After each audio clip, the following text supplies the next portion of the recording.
Okay, Assalamualaikum dan salam sejahtera. So, today is our last lecture for my part, which is joining process of metal, fastening. Okay, so after this, Dr. Mio will proceed to the next part. So, what is fastening or fastener? Fastener is a metal assemblies are often held together with fastener, hardware device that mechanically join or affix two or more object together. So, fastener ni yang kamu panggil skru, nut, bolt, apa semua tu adalah fastener. Maksudnya kamu nak mengetatkan. Mechanically join or affix two or more objects together. Nak gabungkan dua objek ataupun lebih bersama-sama. So, assembling with most types of fastener allow component to be repeatedly assembled and disassembled. Macam sebelum ni kamu tengok still joining tapi tak boleh nak dibuka balik. So, untuk fastening joining ni, joining jenis fastener kamu boleh assemble dan juga disassemble. So this is important where a product is expected to undergo modification, repair or where it may provide access into an assembly. So joining proses ni dia senang untuk kamu nak buat repair ke, nak modify ke, so dia memudahkan cara kerja kamu. Okay, the choice of a fastener is depend on the design requirement first, on the design requirement, and the second one is environment in which the fastener will be used. Maksudnya dekat environment mana yang kamu nak gunakan. Sebab tak semua joining proses sesuai untuk digunakan sebagai fastening punya proses. So attention to various aspect of the fastener must be considered. Okay, ini tolong take note. Various aspect of the fastener must be considered. Some of these are listed below. Function of the fastener, operating environment of the fastener, type of loading on the fastener in service, thickness of material to be joined, type of material to be joined, configuration of the joint to be fastened. So, first, kalau cerita pasal function of the fastener, yes. Contoh kamu nak gabungkan besi untuk buat meja. So, kamu sesuai gunakan benda apa. So tu kita kena tengok apa dia punya consideration yang perlu kita ambil tahu. Function, environment seperti yang saya bagi tahu tadi, operating environment, kamu nak pakaikan, kamu nak letak di tengah panas ke, kamu nak letak di tempat sejuk ke, dalam air ke, luar ke, macam tu. And then type of loading on the fastener, maksudnya kalau kata kamu nak buat meja, fastener apa yang sesuai? Adakah screw dan nut, bolt and nut? Macam tu. So, type of loading apa yang kamu nak letak atas meja kamu tu? Adakah mesin yang kecil ataupun mesin yang besar? Macam tu lah. Thickness of material to be joined, maksudnya kamu nak gabungkan, saya ambil contoh, satu contoh je lah, meja lah. Katakan satu meja je. Okay, and then kamu nak gabungkan ni, kaki ni. Kaki meja ni kan. Okay. Kaki meja ni kamu nak gabungkan. Thickness atas meja ni dengan kaki ni. So, itu yang dipanggil material thickness. And then, type of material to be joined.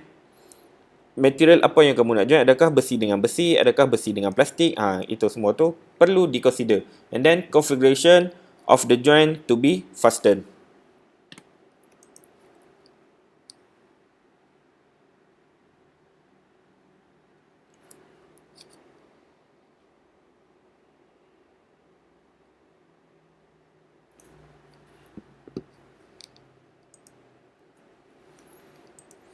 Okay, and then the choice of the correct fastener may simply entail fulfilling of a requirement for strength, static or fatigue. Maksudnya dia bergerak ataupun dia tak bergerak, static ataupun fatigue for a corrosion resistant.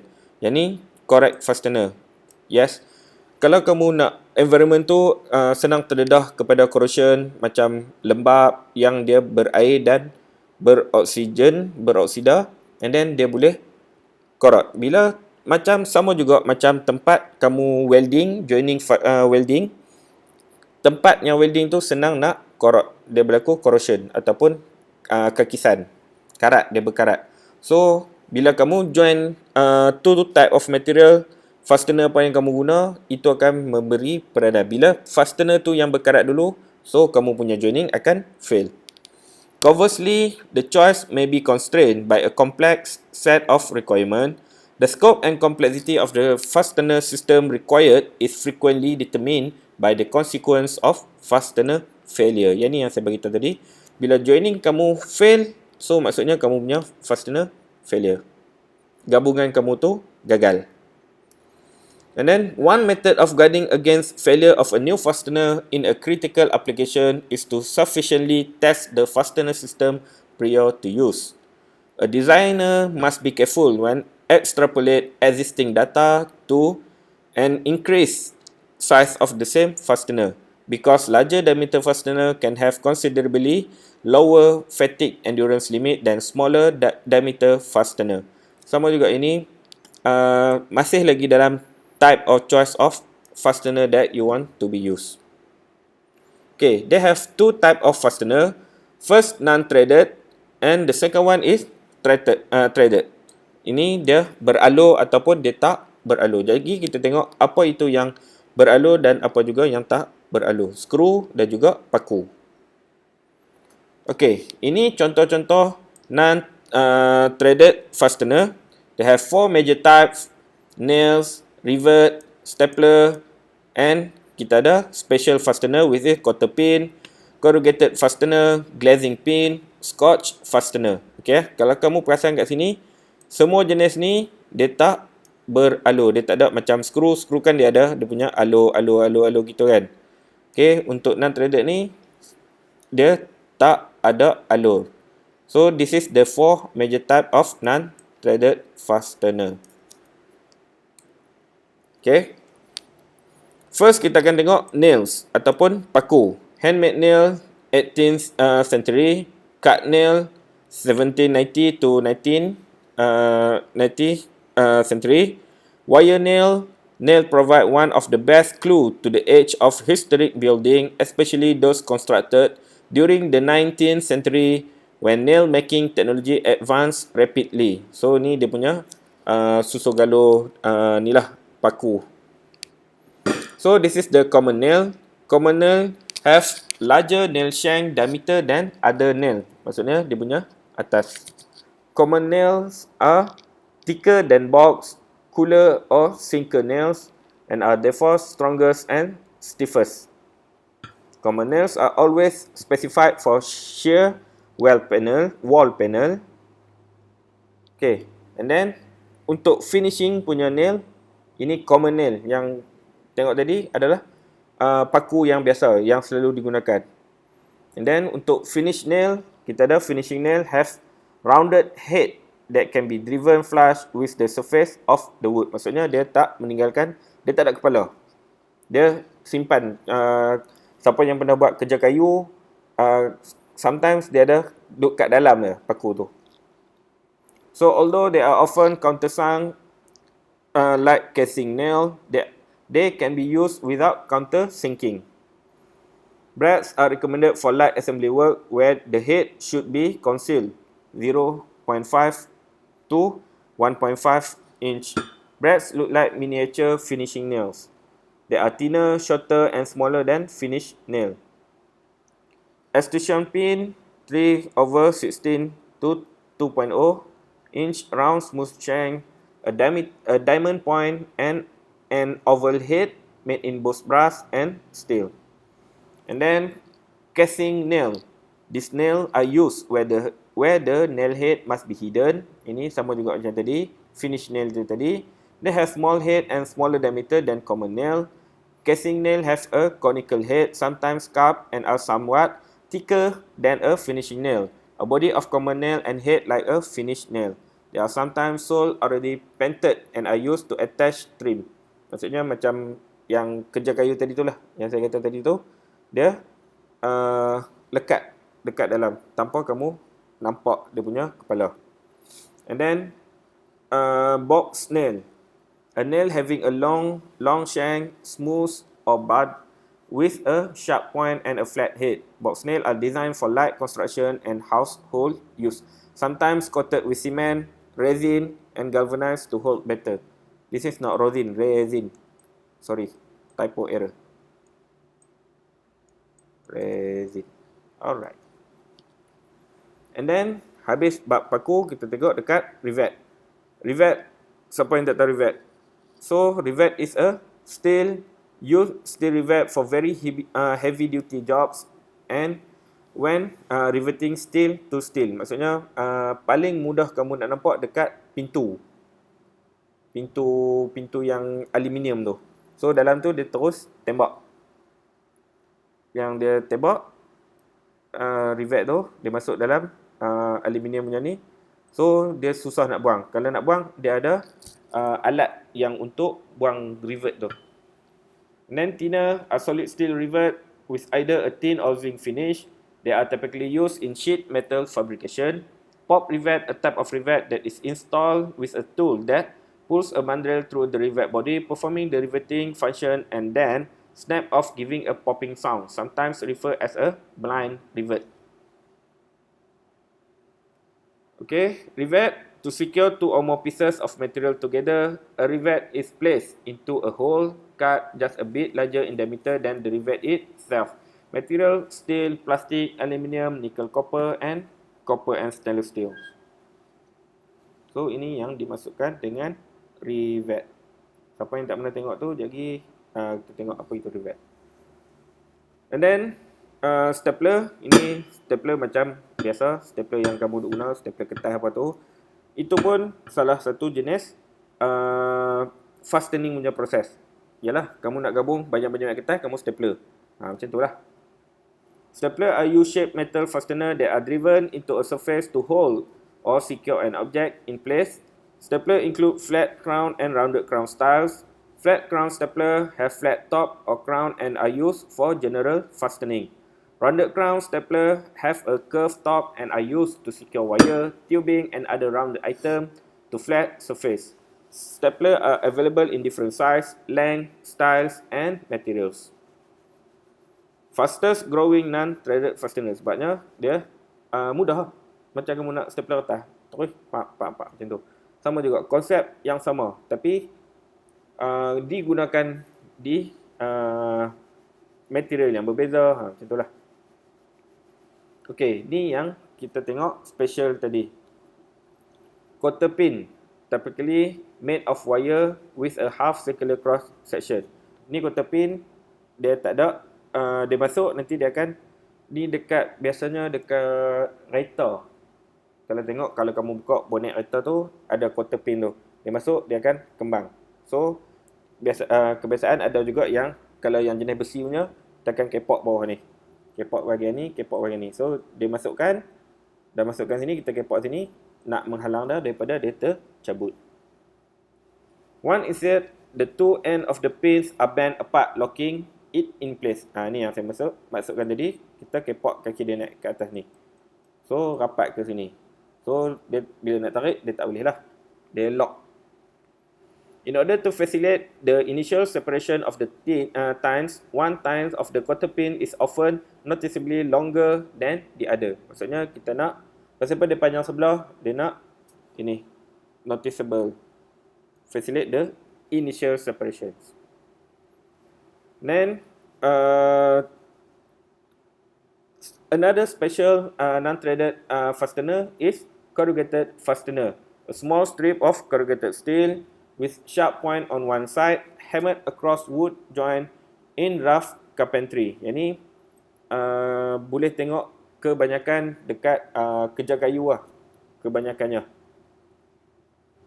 Then ini pin ni juga kebanyakan kamu tengok dekat, kalau yang siapa yang bersukan tu, dia pakai dekat bandage.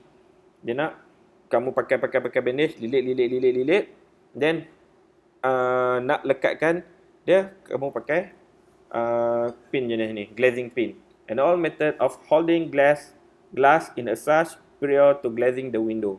Sama juga, yang ni pun dekat tingkap. Glazing pin. Scotch fastener, wood fastener. Okay. Three way to install a nail. Ni kerja-kerja tukang lah. So, tahun satu dulu pun kamu dah workshop teknologi. So, pound with a hammer. First, ketuk pakai hammer. Powder. Actuate tools mean a device for making instantaneous force entry into material by use of a tool, a fastener, and an explosive load. Caliber shot, ini yang tembak tu, gun tu. 0.22 caliber shot, 0.27 caliber shot, 0.38 caliber shot. Ini dia punya actuate tool dia lah, kamu punya machine tu. And then power, electric, gas, pneumatic air, different type of power nailer, roof, framing, finish, brad dan juga stapler. And then okay, so ini yang non-threaded. So bila dah masuk dekat bolts, ini adalah threaded punya fastening. So first kita akan tengok bolts. So threaded shaft that use a threaded nuts to fasten metal together.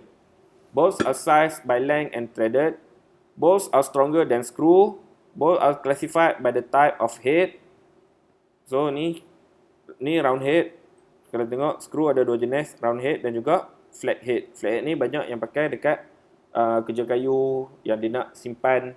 Dia tak mau kepala tu timbul. So dia buat dalam tu, dia masuk dalam kayu tu. So ni kerja kayu kamu, macam ni lah.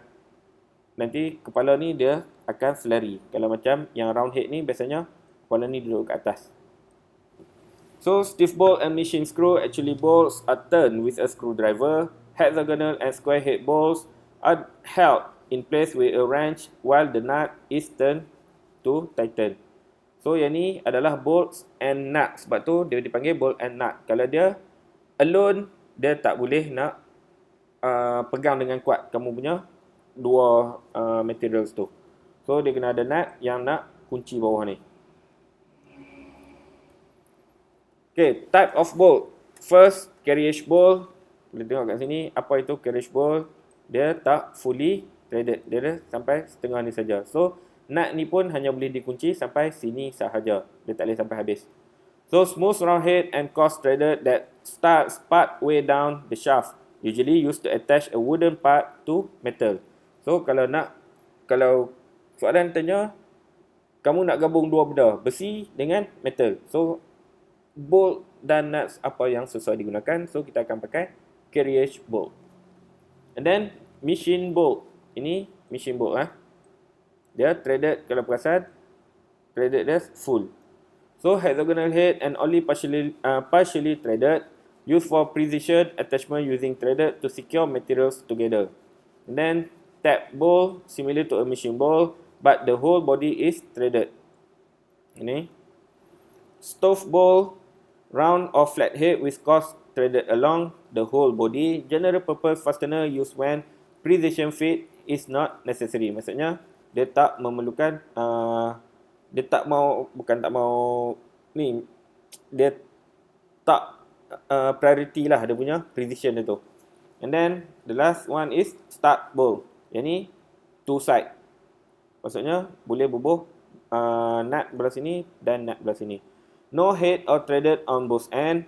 One end is driven into material and the other end is less exposed so that other part can be fastened to it. Maksudnya nak gabungkan dengan part yang lain. Dia sebagai penyambung. Macam itulah. And then type of machine screw. Machine and cap screw come with variety of head and thread types used for precision fit into thread holes in metals. So, yang ni yang ada kepala. Ini yang saya kata tadi, yang tak ada kepala tadi. Tengok, dia terus flat, sama rata dengan kamu punya material. Tapi yang ada kepala, dia akan terkeluar macam ni. Okay. So set screw made with square head or no head. Ini yang set screw. Tengok bila dia yang tak ada head, dia selari sekata. Maksudnya dia precision dia ambil kira. Yang ni dia precision tak diambil kira. Typically used for safety reason to hold a sleeve, collar or gear on a shaft to prevent relative motion. And then thumb screw has one or two wings or a knuckle head. Used where a screw must be turned by hand using the thumb and a finger. Nama pun thumb screw. Kamu boleh pulas guna tangan. Yang lain semuanya kena guna screwdriver ataupun spanner.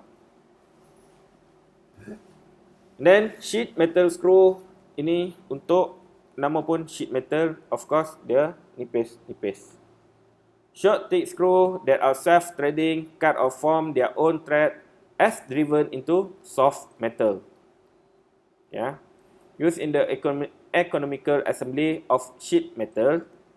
Sheet metal yang nipis-nipis tu. Then threaded all the way down the shank, come in a variety of head types depending on application. First is lag screw. Bowl is a bowl head with a screw body, has either a square or hexagonal head, used in fastening where maximum holding power is needed, holding a vise to a workbench. Okay, yang ni yang di mana dia punya bucu dia tajam, dia dipanggil lag screw. Okay, tadi kamu dah tengok bowl, sekarang adalah nut. Type of hardware fastener with a threaded hole. Usually hexagonal to permit tighten with a wrench, but may also be square, knuckle wing or otherwise shaped. Along with a ball, nut are designed to capture and fasten object together. So, sebab itulah dia dipanggil ball and nut. Nut ni dia punya kunci, pengetat dah. Okay, and then type of nut, machine screw nut ataupun hexagonal nut, hex nut, square or hexagonal shape with fine or coarse threaded, jam nut ataupun lock nut, thinner than an ordinary nut, used as a lock to keep another nut from loosening. Ni sama juga, dia nak fungsi dia semua sama, nak mengetatkan. And then castle nut, ini pernah tengok tak? Ni dekat biasanya dekat gear, dekat motor selalu nampak. Bukannya gear nak change gear tu dalam motor tu, dalam kamunya motor, bukan motosikal, dalam apa-apa enjin yang bermotor. A slot cut into a top of the nut that extend upward making it look like a castle. Ini yang sebab tu dah dipanggil castle. Ini dia ada round-round macam tu. A hex nut with a slightly reduced slotted cylindrical section on one end, used with a quarter pin to prevent loosening.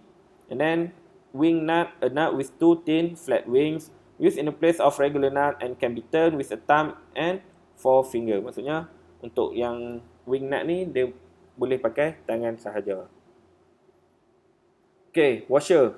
Ini adalah kamu punya pelapik ataupun dipanggil sebagai washer. Macam kamu nak place screw, nak jaga. Sometimes bila kamu tak letak washer, dia tak ketat, bukan tak ketat, dia akan meninggalkan kesan dekat atas tempat kamu punya penyambungan tu. So, kita gunakan washer sebagai penahan ataupun pelapik. So, washer is placed under the bowl head or the nut for a firmer fasten. Maksudnya bila kamu ketatkan pun, dia tak meninggalkan kesan skru atau kepala tu. Designed to protect the surface under a bolt or nut. Okay, dia nak protect surface. Used to spread load of a mechanical connection out of greater area. Sama juga ini, dia nak menerangkan pasal dia nak menjaga surface daripada lekat kesan bolt and nut tu. Sebab tu kita letak pelapik. So, type of washer, they have plain washer, circular, small flat. Small flat piece to widen the bearing surface of a bolt head or nut, measured by the diameter of the bolt that fits into it. Lock washer, ini dia nak lock washer tu, dia sama juga, kamu boleh buka washer tu macam tu dulu. Macam ini, kamu kena letak, masukkan dulu dalam skru tu, baru boleh letakkan. Macam ini, dia boleh buka terus. Used to lock a nut or screw in place, prevent it from moving from vibration. Helical spring, look like a coil from a spring that tighten when applied to prevent movement. Tooth head has teeth that wedge into bearing surface when applied to prevent movement. Ini tooth type of washer. Kebanyakan yang selalu kamu nampak adalah washer jenis yang ni. Okay, and then adalah pin. Pin is used to hold mechanical parts together or limit travel of moving part. Ni pin yang ni. Quarter pin yang tadi tu. So, first adalah quarter pin made of soft wire placed through a hole in a ball behind a castle nut to prevent the nut from turning. So, bila double screw tu tak mau bagi nut tu bergerak, so kita letak quarter pin. And then tapered pin used to hold a collar or pulley against a shaft. Maksudnya bila dia dah masuk itu, kita lockkan dia. So itu yang dipanggil tapered pin. And then roll pin made from sheet steel that is rolled into a tube, driven into holes slightly larger than a standard hole size, so they grip tightly when pounded in. Sama juga dia lebih kurang yang ni. Dia nak hole. And then key. Okay, yang ni kebanyakan kalau yang pernah duk buat kerja katam kayu apa semua tu, kerja-kerja kayu tu, kebanyakan mereka menggunakan kunci yang ni. Square key, grip head key. So, dia buat satu lorong tu, kita letak tu, so dia akan tak boleh nak bergerak ataupun buka dah. So, nak buka dah, kita cabut dulu key ni, baru boleh cabut buang. So, used to keep pulley and gear from moving on shaft. Half the key fit into the keyway, a slot on the shaft. The other half fit into a slot that is on the pulley or gear. Sama dengan ini. So, nak buka tu kita kena cabut dulu kunci tu, baru kita boleh buka. So, square key most commonly used. Ini yang selalu digunakan. Gip head key. Dia ada kepala. Gip head. Dia ada kepala ni. So, tooth key that is useful when you need to remove the key from one side of the pulley or gear. Can be removed with wedge. Wood rough key semi-circular in shape and fits a matching semi-circular pocket in the shaft. Key becomes locked in position and cannot be knocked loose due to vibration. Then, joining metal.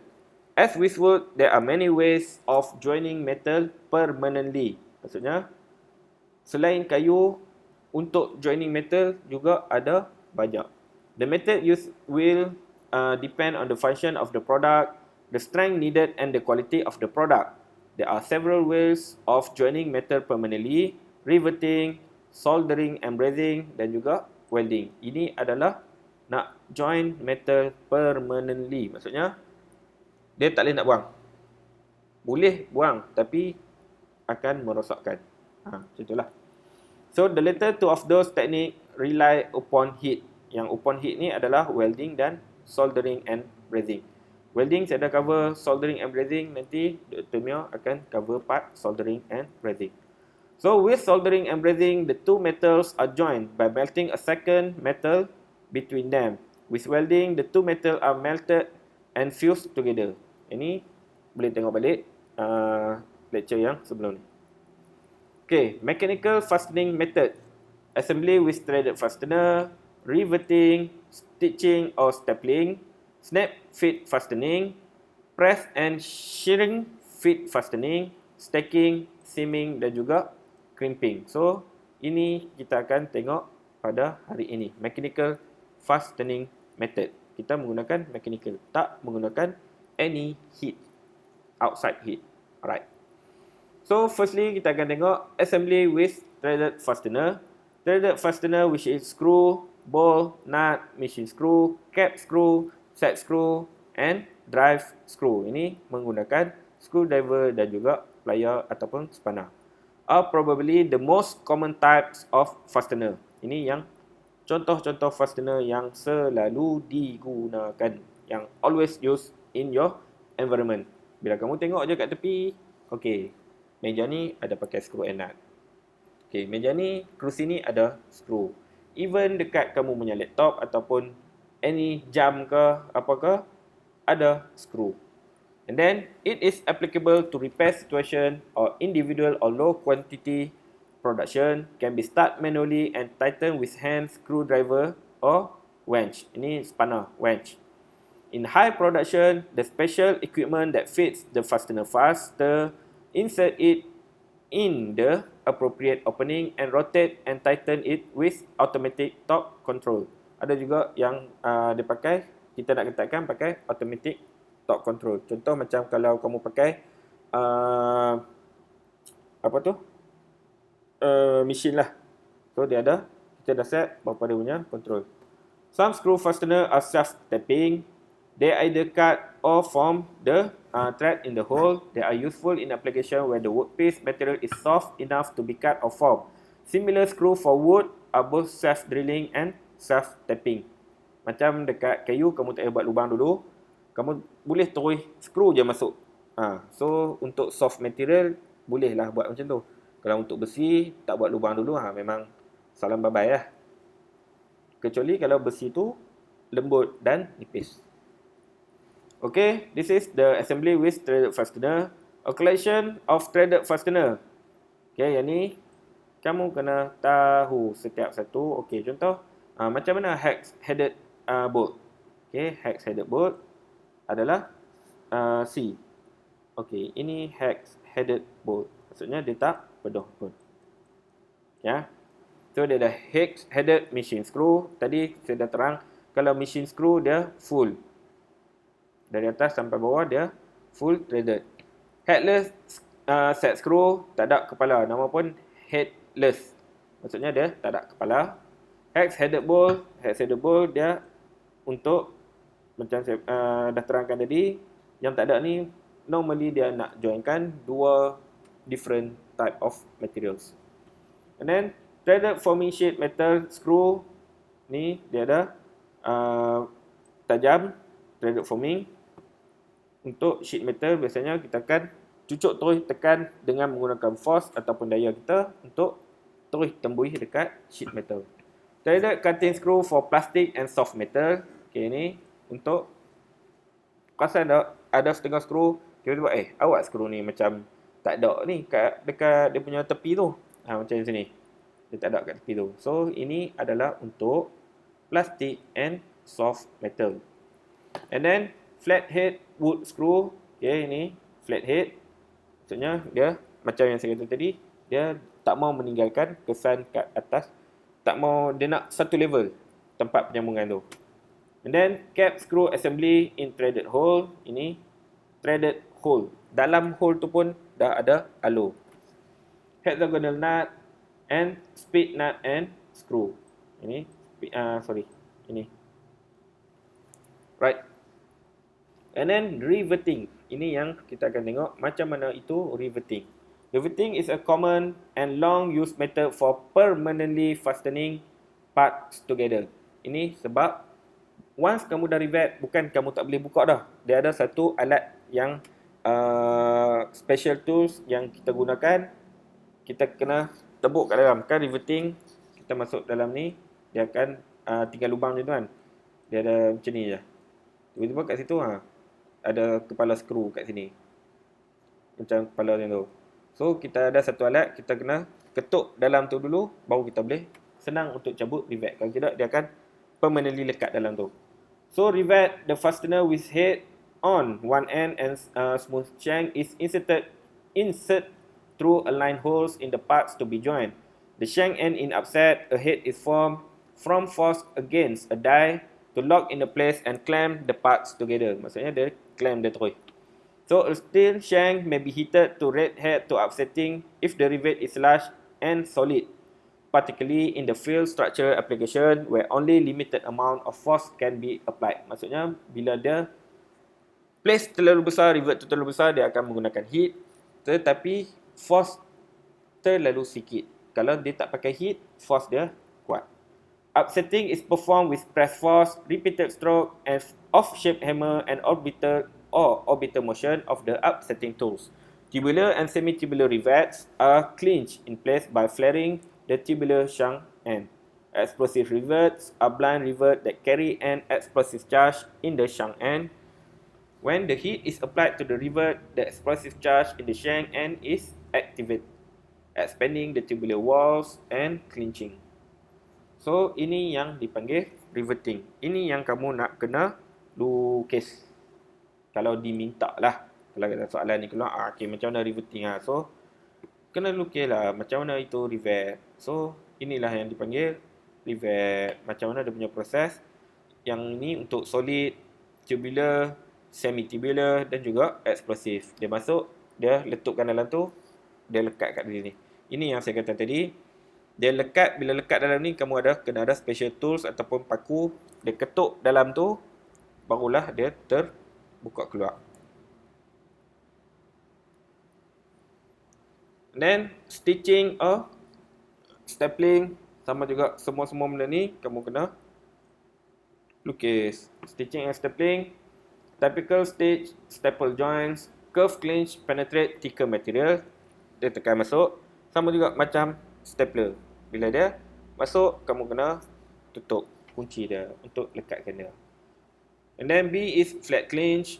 C is fastening metal channel to a non-metal. Maksudnya kalau nak menggabungkan metal to a non-metal, macam ni saja. And then fastening tubing to a flat sheet. Ni untuk tube. Itu cara dia. And then press and shrink fit fastening. Okay. Ini penting juga. Inilah. Saya buat star gitu. And then plain cylindrical pin, roll pin dan juga groove pin. Dia ada 3 jenis pin. Plain, roll dan juga groove. Okay. Apa itu press and shrink fit fastening? Can be a low cost method for permanently fastening parts together. Involve the use of heavy force to drive one part, usually a pin, shaft, stud or other round part into a hole where the fit is tight or maybe in interference fits. Disadvantage, dimension of the mating part must be closely controlled. Pasal apa dia dianggap disadvantage? Sebabnya kamu nak kena buat, kalau kata lubang tu terlalu besar, okay, hole ni, bila terlalu besar, pin tu kecil, dia akan longgar. So bila dia longgar, tak jadilah fit dia tu, dia tak fit lah. Sebab tu dia dianggap sebagai disadvantage, sebab dia nak kena buat memang dimension tu kena betul-betul ni closely control. Pin to insert are often centerless ground to provide an accurate diameter, and the hole to receive them are normally ribbed or bored to ensure an accurate internal diameter. Typically, the part to be inserted is manually positioned in the hole and then driven into position. Hand, foot or power press are commonly used in heavier machinery. Maksudnya banyak digunakan dekat heavier punya machinery, industri yang berat-berat, mesin-mesin berat. Okay, first adalah snap fit fastening. Apa itu snap fit fastening? Lukislah satu-satu ni dan label. Lukis dan label. Bukan R&R. Bukan R&R nah. R&R ni rehat dan rawat. So, lukis dan label. Then, paling mudah kamu nak nampak adalah dekat kamu punya Tupperware. So, kamu letak macam tu, kamu kena ketatkan. Pak, macam tu. So, inilah snap fit fastening. Just letak, tengok dia terus ada tempat untuk kunci dia. So, the principle of snap fit component illustrated with a plastic container cover. Ini snap fit fastening. Okay. Occur when the parts to be assembled are designed so that the act of assembly engage element on the parts that cause them to hold together. This element normally incorporates some flexibility of one or both of the parts, creating a snap or click when the parts engage. Commonly used in plastic, which have some flexibility, and it is relatively easy to mold catch or hook height element in the part. Hook height itu yang tepi tadi tu lah. Kamu letak, kamu tekan, dia tarik, hook. Dia lekat itu, dia kunci kat situ. Normally, molding the part involves inclusion in the mold of some kind of side core, an element of the mold that moves at right angles to the direction of the mold opening and closing. Save labor and eliminate some factory operation, but reduce the need to purchase an inventory fastener. Maksudnya, dia tak payah pakai another fastener yang lain. Just, dia buat je design macam tu. Itu adalah snap fit fastening. And then is stacking. This is the stacking punch. Gear or pulley. This is the shaft. Dia tekan, pak, macam tu. Stack. And then crimping used to fasten a length of tubing to end of the rod. Seaming, ini yang tengok kebanyakan dekat sheet metal. Okay. Sheet metal seam joint. Ni sheet metal sheet joint. B outside seam, inside seam, dia belah dalam. Ni belah luar. Tengok beza-beza dia. Dan juga ada penerangan di sebelah. Okay. Okay, sampai situ saja. That's all for fastening punya method. And then if you got any question, do not hesitate to ask me in the group or personally message me. So, okay. See you again next lecture or next time. Okay, Assalamualaikum and salam sejahtera.